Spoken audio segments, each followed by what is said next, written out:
오늘 이 시간 우리 주신 하나님의 말씀은 누가복음 24장 36절부터 48절까지 말씀입니다. 신약성경 141쪽에 있습니다. 다같이 36절부터 함께 읽겠습니다. 이 말을 할 때에 예수께서 친히 그들 가운데 서서 이르시되 너희에게 평강이 있을지어다 하시니 그들이 놀라고 무서워하여 그 보는 것을 영으로 생각하는지라. 예수께서 이르시되 어찌하여 두려워하며 어찌하여 마음에 의심이 일어나느냐. 내 손과 발을 보고 나인 줄 알라. 또 나를 만져보라. 영은 살과 뼈가 없으되 너희 보는 바와 같이 나는 있느니라. 이 말씀을 하시고 손과 발을 보이시나 그들이 너무 기쁨으로 아직도 믿지 못하고 놀랍게 여길 때에 이르시되 여기 무슨 먹을 것이 있느냐 하시니 이에 구운 생선 한 토막을 드리니 받으사 그 앞에서 잡수시더라.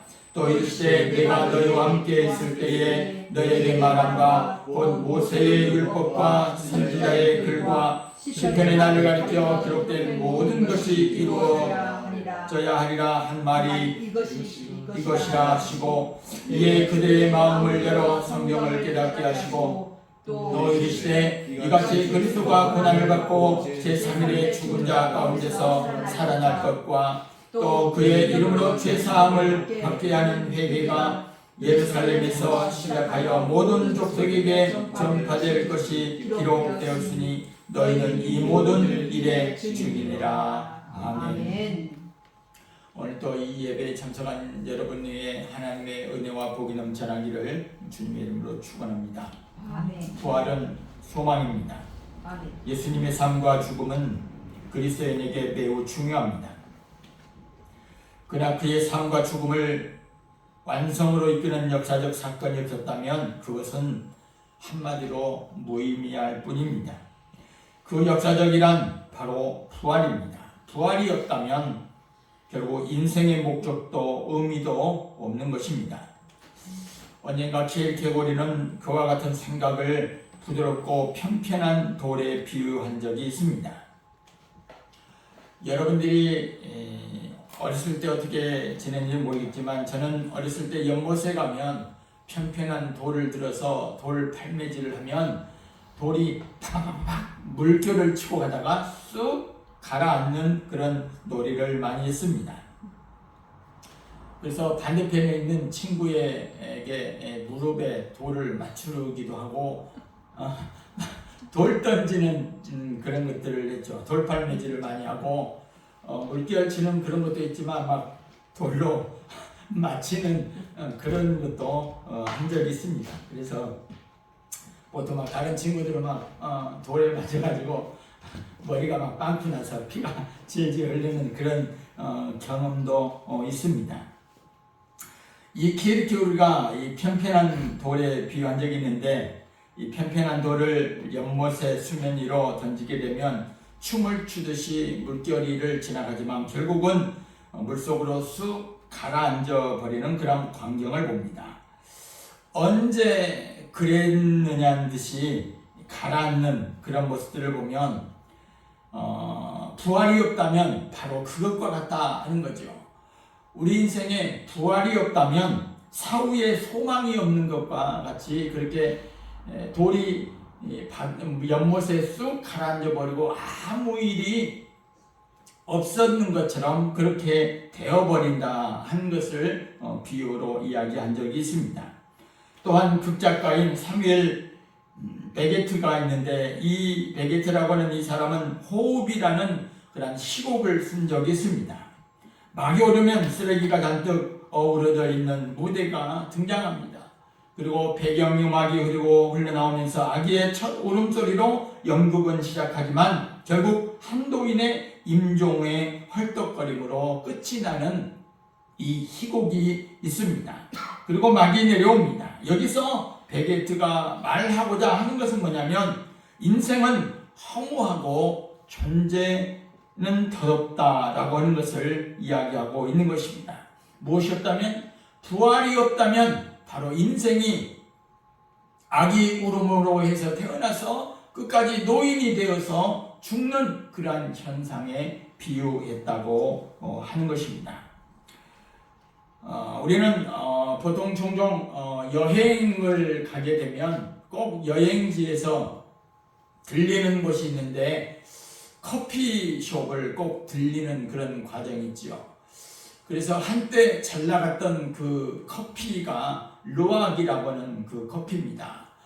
쉽게 말하면 고양이 똥에서 추출한 그런 그 루악이라는 커피가 너무너무 잘 나가서 한 잔에 막 2만 원도 하고 3만 원도 하고 굉장히 비싼 가격에 팔려서 여행객들의 발걸음을 멈추게 했던 적이 있습니다. 쉽게 말하면 고양이의 배설물에서 원두를 얻는 독특한 방식과 희소성 때문에 세간의 이목을 많이 끌었던 적이 있습니다. 나중에 알고 보니까 이 고양이 똥으로 통하여서 이 커피의 추출물이 어떻게 얻게 되느냐 하는 이 사실을 알게 됐냐면 강제로 이 고양이에게 커피를 먹입니다. 그래서 사육 방식이 나중에 어떤 사람에 의해서 폭로가 됐습니다. 그래서 폭로가 된 이후에 고급 커피 시장에서 이 루악 커피는 쉽게 말하면 외면을 당한 거죠. 고양이를 혹사시키면서 그렇게 커피를 추출해야 되느냐 하면서 외면을 당하고, 그런 반면에 2004년도에 베스트 오브 파나마 경매에서 신의 얼굴을 보았다는 극찬을 받으면서 세계를 놀라게 한 어떤 커피가 있었냐면 게이샤 커피가 있습니다. 게이샤 커피는 한 잔에 광주에서도 보면 한 3만원, 4만원, 5만원 합니다. 그냥 몇 초에 내려서 이 게이샤 커피가 유명하죠. 향도 물론 좋지요. 그래서 이 게이샤 커피는 어떤 인위적 공정에서 기대지 않았다고 하는 거지요. 이 게이샤 커피는 고산지대의 혹독한 환경을 온몸으로 견디면서 품종 본연의 맑고 투명한 향미를 고스란히 품어냈다고 해서 많은 사람들에게 지금도 각광을 받고 사랑을 받고 있는 커피입니다. 이 루악 커피가 호기심을 자극했다면 쉽게 말하면 이 게이샤 커피는 경외감을 불러일으켰다고 하는 거죠. 이 두 커피의 엇갈린 운명에서 중요한 교훈을 우리에게 해주는 것이 있습니다. 세상의 주목을 얻기 위해서 귀귀한 포장을 덧입거나 타인을 수단으로 삼는 삶은 결국에는 허무한 종말을 맞이한다라고 하는 거죠. 진정한 가치는 어떤 본질의 맛과 향기를 품고 있느냐로 결정이 된다고 하는 것입니다. 여러분에게 오늘 질문합니다. 여러분은 오늘 이 시대를 살아가면서 무엇을 목적으로 하면서 살아가고 있습니까? 오늘 예수 그리스도의 본연의 향을 드러내고 있느냐 하는 것입니다. 우리가 해년마다 돌아오는 이 부활절이지만은 정말로 내 인생의 삶 가운데 부활의 산 소망이 있는가? 내 인생에 정말 부활하신 주님이 함께 계시고 있는가? 오늘 성경의 본문은 그것을 증언해 주고 있습니다. 천사들은 주님의 부활을 증언했습니다. 여기 계시지 않고 살아나셨느니라. 갈릴리에 계실 때에 너희에게 어떻게 말씀하셨는지를 기억하라. 이르시기를 인자가 죄인의 손에 넘겨져 십자가에 못 박히고 제3일에 다시 살아나리라 했던 그 말씀, 오늘 24장 6절에 그렇게 기록하고 있습니다. 천사들은 주님의 무덤이 비어있는 확실한 이유를 증언했습니다. 주님의 부활은 이론이 아니라 역사적인 사건입니다. 오늘 또 우리는 주님께서 부활하신 사실을 증언해야 되는 것입니다. 우리가 주님의 부활을 증언하면 성령님께서 이 사실을 믿게 하시는 것입니다. 천사들의 증언을 듣고 그때서야 여자들은 예수님의 말씀을 기억하게 되죠. 그래서 여자들은 빈 무덤에 그대로 있을 수가 없어서 달려가면서 베드로, 야고보, 요한 이 제자들에게 주님 부활하셨다고 증언하는 그런 모습들을 증언하고 있습니다. 오늘 주님의 부활이 믿을 수 없는 돌발 사태가 아니라 이미 구약 성경을 통해서 예언해주고 있다고 하는 것입니다.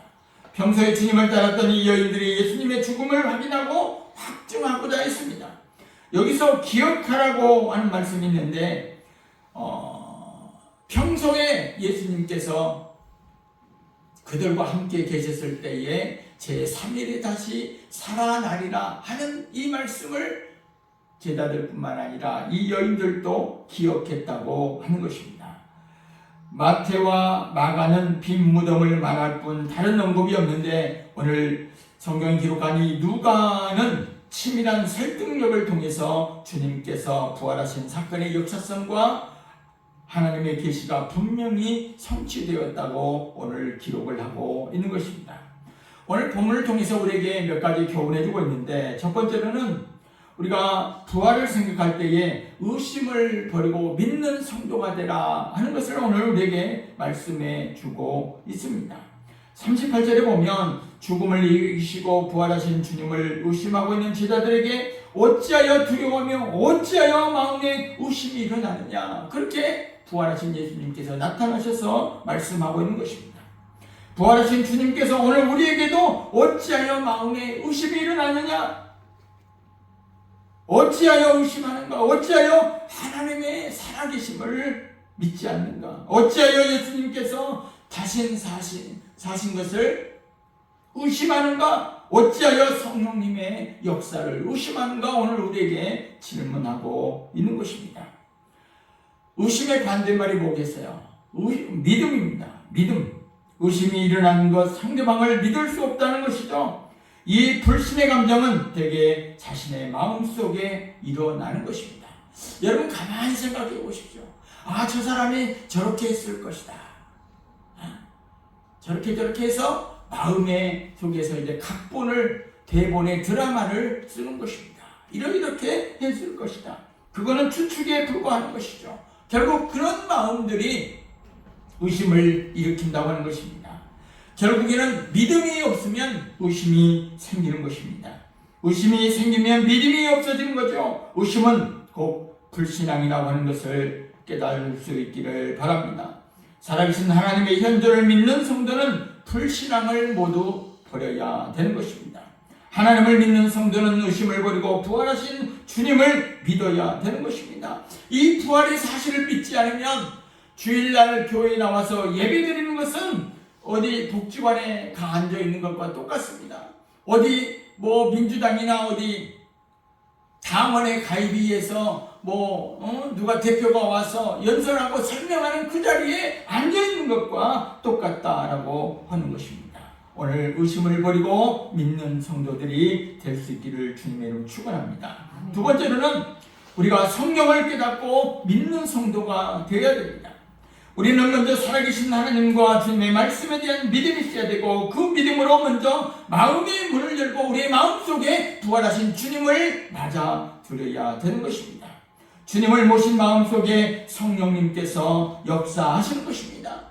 성령님의 역사가 있을 때 우리는 성경을 깨닫습니다. 그렇기 때문에 우리가 성경을 깨달아야 믿음이 생기죠. 우리에게 성경을 깨닫는 믿음이 무엇보다 중요한 것입니다. 성경이 뭡니까? 성경은 바로 66권 정경 하나님의 말씀인 것입니다. 그러니까 우리가 성경을 펴서 하나님의 말씀을 읽을 때에 그 말씀을 깨닫게 하시는 분이 누구냐? 성령님이라고 하는 것입니다. 그래서 이 성경에 무엇이 기록되어 있느냐? 인간은 죄에서 구원하시기 위한 복음이 기록되어 있습니다. 그래서 사도 바울은 외치는 거죠. 복음에는 하나님의 의가 나타나서 믿음으로 믿음에 이르게 하니 기록된 바 오직 의인은 믿음으로 말미암아 살리라, 그렇게 말씀하고 있는 것입니다. 우리가 하나님의 말씀 안에서 늘 믿음으로 살아야 되는 것입니다. 아멘. 예수님께서 십자가에 못 박혀 죽고 난 다음에 누가복음에 보면 엠마오로 가는 두 제자가 있지요. 나중에 부활하신 주님이 동행하는데도 불구하고 그들은 부활하신 주님을 깨닫지를 못합니다. 그래가지고 나중에 제자들과 대화를 하게 되죠. 대화를 할 때에 부활하신 주님께서 그 예수님에 관한 내용을 구약에 있던 이사야의 말씀과 성경을 풀어서 그들에게 설명해 줄 때에 나중에 그들의 눈이 뜨여서 부활하신 주님을 발견하는 그런 장면이 엠마오로 가는 두 제자의 이야기 속에서 비춰지는 것입니다. 우리가 늘 바쁘고 힘들고 어렵지만 하나님의 말씀을 딱 피는 그런 순간이 중요합니다.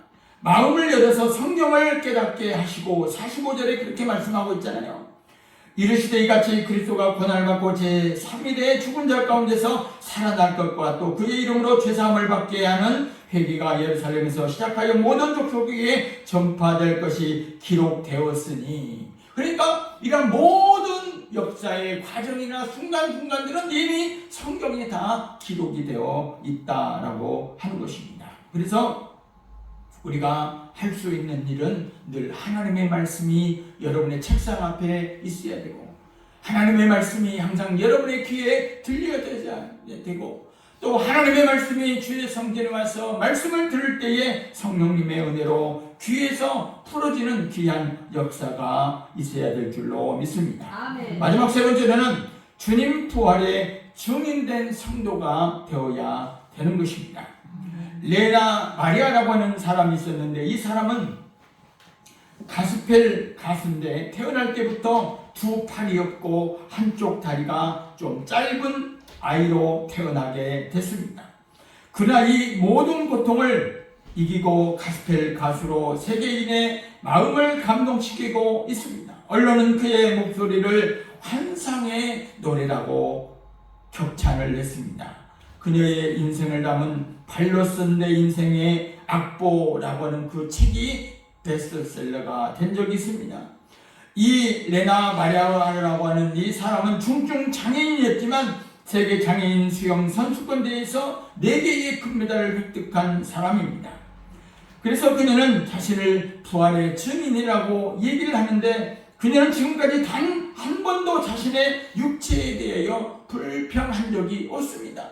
나면서 두 팔이 없고 다리는 한쪽이 짧게 태어났지만, 장애인으로 태어났지만 이 레나 마리아는 늘 감사의 삶을 살았다고 하는 거죠. 일본에서 공연을 했을 때에 일본 텔레비전에 출연한 적이 있었는데, 사회자가 묻습니다. 레나 마리아니, 당신은 왜 그렇게 밝을 수가 있죠? 라고 그렇게 질문을 합니다. 그럴 때에 이 레나 마리아가 대답하는 말이 있습니다. 하나님께서 나와 항상 함께 계시기 때문에 내 얼굴은 항상 밝을 수밖에 없습니다. 그렇죠? 하나님께서 나와 함께 하시는데 무엇이 문제겠어요? 하나님께서 내 삶을 움직이고 계시며 내가 필요한 것을 채워주시고 내 곁에 항상 살아계셔서 나에게 새로운 힘을 주시니까 내가 항상 밝을 수밖에 없다라고 이 레나 마리아는 그렇게 이야기한다고 하는 것입니다. 오늘 예수님의 그런 부활로 오늘 우리가 어떤 존재가 되었습니까?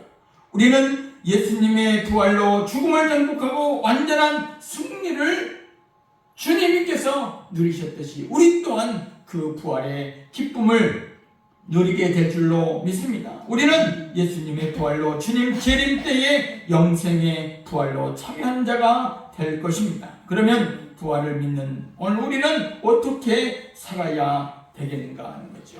이 레나 마리아처럼 우리는 예수님의 부활의 증인이 되어야 될 줄로 믿습니다. 성경은 계속해서 그렇게 말씀하고 있죠. 예수님의 가룟 유다를 제외한 예수님의 나중에 마띠아가 예수님의 제자로 보선이 되고 이 12명의 제자들이 어떻게 인생을 마감했는가 역사적으로나 성경을 통해서 우리에게 말씀해주고 있잖아요. 의심 많은 이 도마라고 하는 이 사람도 나중에 복음을 전하는 그런 대열에서 나중에 많은 제자들이 화형을 당하고 십자가를 거꾸로 당하고 가마솥에 튀겨서 죽임을 당하고 칼에 맞아 죽고 이런 하는 그런 모든 역사적인 과정을 볼 때에 그들에게 부활의 소망이 없었다면 그런 일을 감당했겠느냐 하는 것입니다.